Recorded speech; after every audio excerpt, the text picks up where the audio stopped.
Hey, this is Small Biz Doc. How are you guys doing today?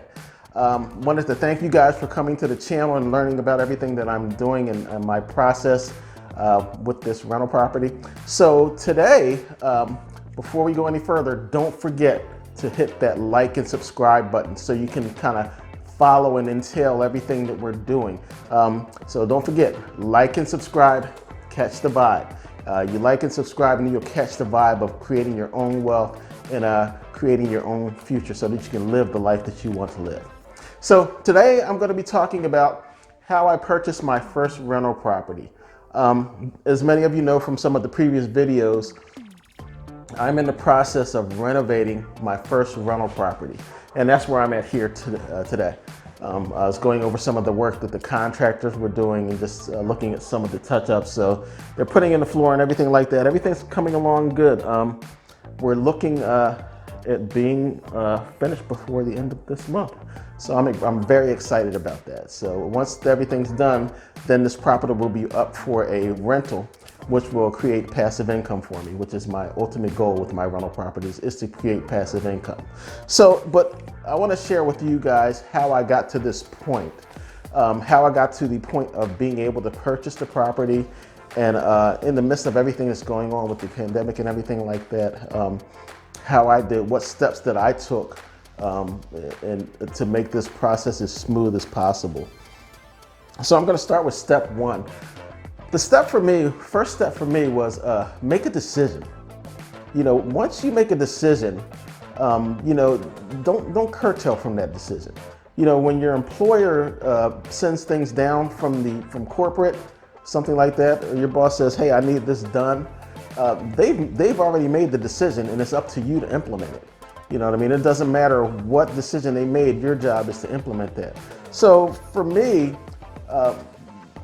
the desire and the goal of purchasing a rental property was the foundation of that was on me making a decision and just sticking to that, you know, sticking to that decision. I was like, hey, I don't know how I'm gonna do it. I don't know where the money's coming from, but I know I'm gonna do this, and I'm called to do it. So one of the things that really helped me to make this decision and have the tenacity mentally to do it was the vision board. I put it on my vision board. You know, I want a rental property, and I would see that every day. Look at that vision board every day, and I would see on there, you know, the rental property. So that's the first thing. You know, you have to make up in your mind, you know, everything that's created, we know, was created from a thought. So your thoughts have powers and your intentions have powers too. So that's the key thing. Make up your mind, make a decision that that's what you want to do and that you're going to accomplish that no matter what it looks like on the outside. Okay. So the second thing that I did was I prepared. I started paying off debt, you know, like last year, started paying off a lot of unnecessary bills, getting rid of all the credit card information and things like that, you know what I mean, paying those things down. And in doing so, what I've also did was I set money aside, you know, for the closing costs and for the down payment and everything like that, because that's very big. Because when you go to apply for a rental property, they're going to look at your expenses and how much money you have in the bank, how much money, what your income is, can you really afford this property? So by paying off debt, paying off credit cards and things like that, your income is going to be a little bit more stable when you're going to apply for a rental property. So therefore, they'll say, like, well, how are you going to pay for this house? And if you're maxed out with credit cards and car payments and things like that, then they're going to say, well, you know, how are we going to get this? How are you going to pay for this house when you're already maxed out at those other things? So the second thing that you need to do is you need to prepare financially. You need to pay down your debt. You know what I mean? Pay off unnecessary bills. Check your credit. Get your credit in order. You don't have to have a 750 credit or anything like that to purchase a rental property. I know people that purchase rental properties with 500, you know what I mean? But at the same time, you know, your interest rate's going to be higher. You know what I mean? So of course, if you're going to pay down your debt, you know, your credit score is going to go up and your interest rates will be coming down lower. So just sharing that with you guys. So pay off your debt, research, study, check your credit scores, monitor your credit scores and things like that, see where that's at, where it's floating around, okay? Then the other thing is you want to secure your down payment. Now if you move into a regular house that you're going to live in, then you're only going to need like 3% to move into a regular property that you're going to live in. For a rental property, you're going to need about 20%. So that's a nice little bit of chunk of change for a lot of people. So, the key to doing the rental property is you don't do it on a whim. You prepare. Like I said, like you're going to pay off your debt, you're going to pay off things like that, and watching your credit score go up. At the same time you're doing that, you're going to be setting money aside for that 20% down payment that you're going to do. So in addition to that, you're also going to, depending on the house you get, you may have to set aside funding for renovations. Like I did, I set aside, I believe, $20,000 for renovations. Hey, so we have the finance pieces down.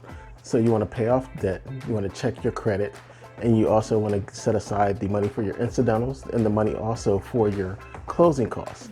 So we have that set. So the next step that you want to take is you want to educate yourself.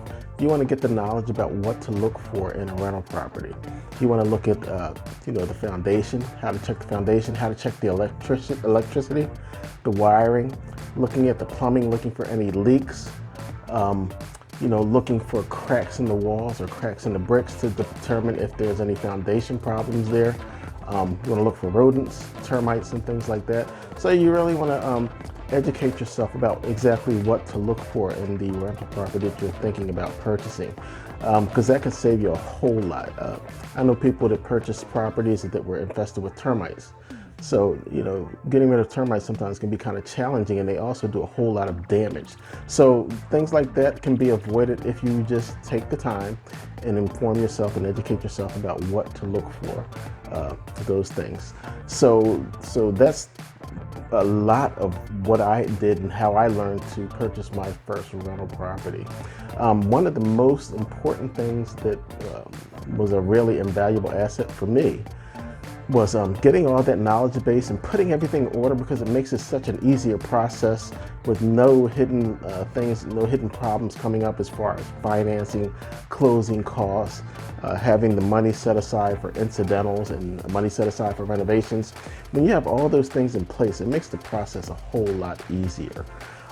One other thing that really was beneficial to me, I had a really great realtor.